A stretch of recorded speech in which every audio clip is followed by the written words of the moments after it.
So, good morning guys. Ayan. So, recycle natin ang flowers instead of itapon.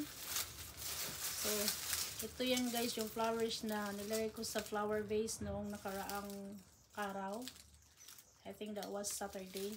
So, medyo ano na siya, parang nagda-dry na siya. So, ang gagawin natin ay i-recycle natin. Hindi natin itapon. So, ito siya guys. Patulan lang natin ng dulo.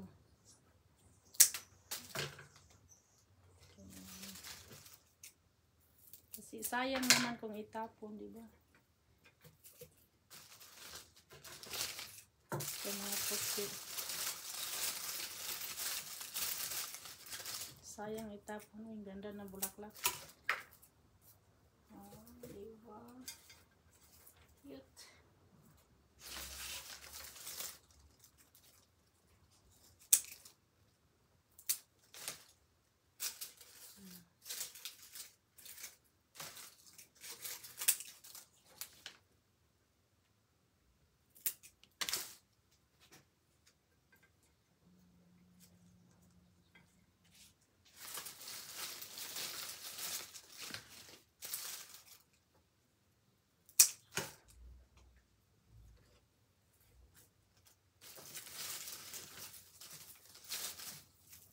Sayang.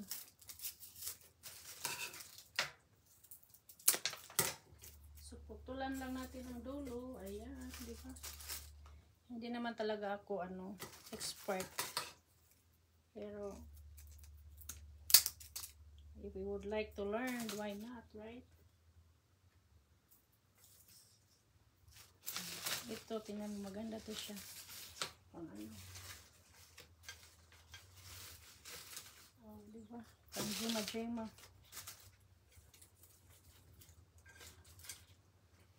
Oh, ganda.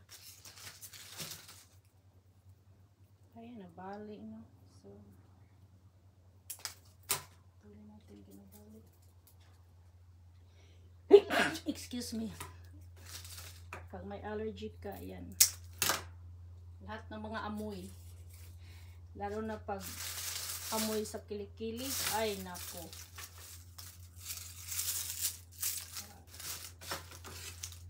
Lisa natin, ayan. Kasi noong Sabado, basta nilagay ko lang sa flower vase. Ngayon, puputulan na nga. Para maganda. Hindi ba?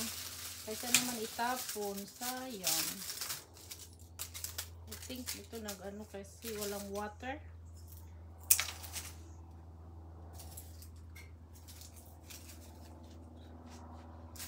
Mas maganda tong ganito guys.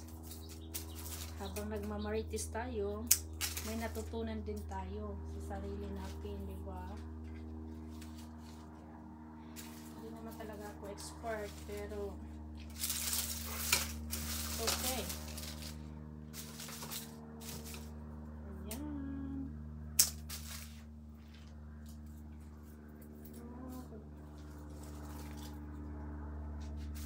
So, ito siya, maganda to.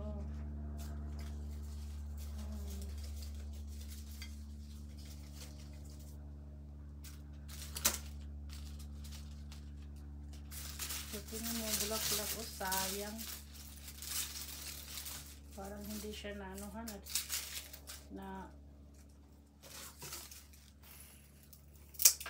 ilagay ko pa rin siya. Sayang. So, ipagpalagay lang natin na ganito ang pinakano niya. Kasi sayang guys.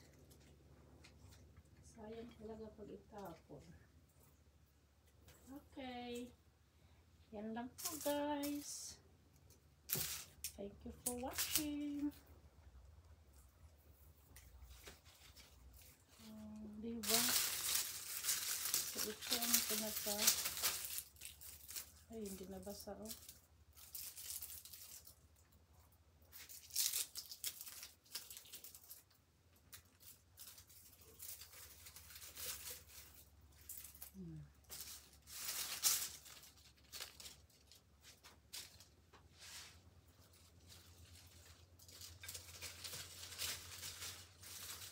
Diba? Beautiful.